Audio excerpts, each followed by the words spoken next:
Nightmare Files, man. Hold on, let me make sure I can get his name right. 'Cause last time I got it wrong. Nightmare Files, just Nightmare Files. I'm just popping up videos that they come with my recommendations, but I do also have other videos that I'm doing. I just try to do a short video right now because I know the other videos I'm finna react to finna be long. So that's why I was like, I hope y'all ready. So let's go ahead and get this, you know what I'm saying, the video started, man. How's y'all? Monday, Wednesday, October 24th, 1988. A grocery store clerk who rented horror movies in his spare time seemed like any other teenager of the 1980s. However, the 19-year-old native of Greenfield, Massachusetts, was anything but that. He made his horror film fantasies a reality by taking the life of an 18-year-old college student while dressed as Jason from Friday the 13th. This is a story about a man who took a horror movie too serious he did what? and copied Jason Voorhees. Out of everybody gonna be Jason? That's cool. I won't. Hey y'all, why we on movies? Sooner or later, y'all, don't quote me on this, bro. Do not quote me. Do not quote me. But it's gonna happen very soon. So I'm letting y'all know now. I'm going to start doing movie reactions. This whole setup I got now is gonna be totally different. But we're gonna start doing movie reactions real soon. So I just want to come on here and tell y'all that we're gonna do them bitches real soon. You feel me? But they want to go on let y'all know. Y'all know how y'all live. Gotta get my computer set up. You good, you know?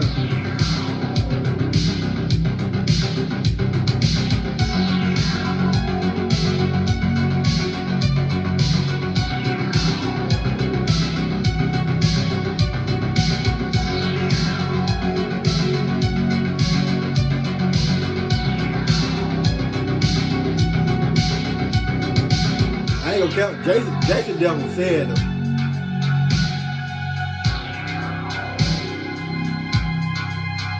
Hey, that's my favorite Jason. I ain't gonna count the Freddy vs. Jason. I know that was my favorite Jason. I ain't gonna lie to you.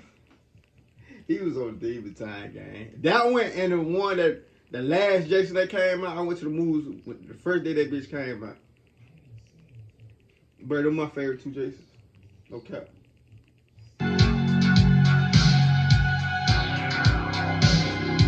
I definitely don't like that one.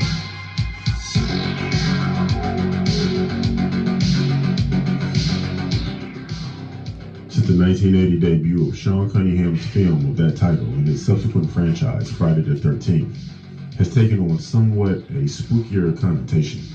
And when it takes place in October, some even take it as a cue to start getting in Halloween mode early. For some, though, it can be a cause of severe anxiety. Some people have even more convoluted ways of relating to the day's pop culture. This is the story of how Friday the 13th came to life and terrorized the town of Greenfield, Massachusetts through Halloween 1988.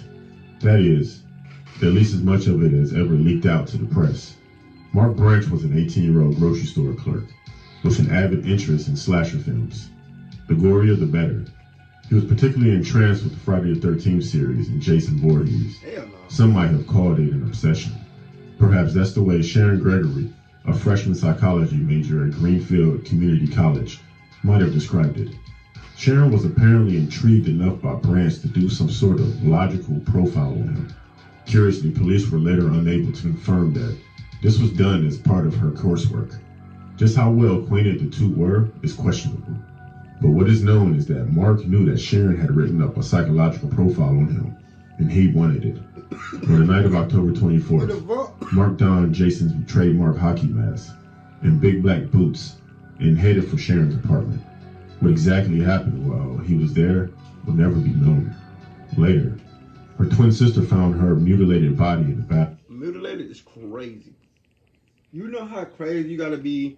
Like I said, y'all remember I said I like serial killers and shit. I don't like to the certain extent to go carry out. Now I will, if somebody try to kill me, I will at that. You know what? Having been stabbed repeatedly in the head, chest, and abdomen, police honed in on Branch as a suspect immediately. What? The suspicion of guilt became a growing certainty when they found his bloodstained car abandoned near the woods in nearby Buckland. A massive manhunt ensued, but the Jason copycat remained undiscovered. Fine, this is crazy.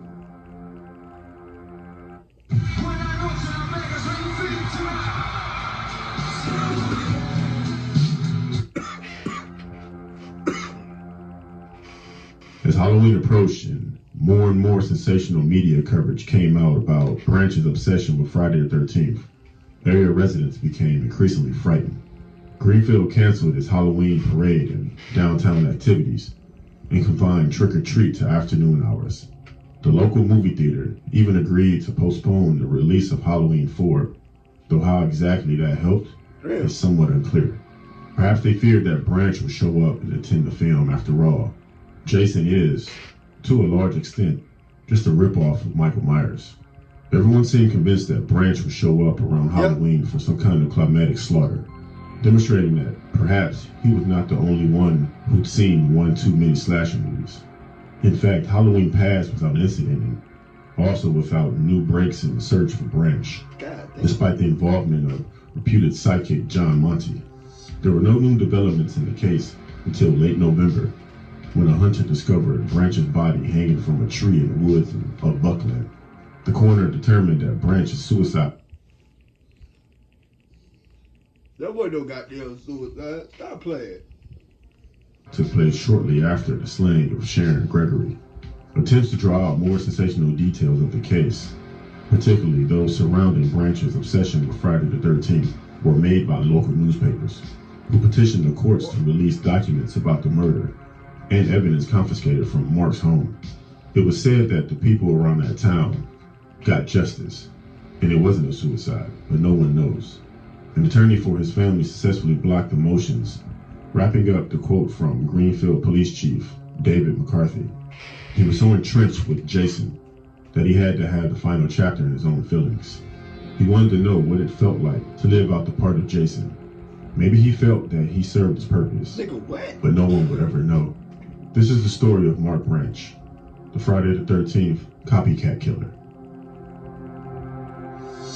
Hey, that's creepy as shit.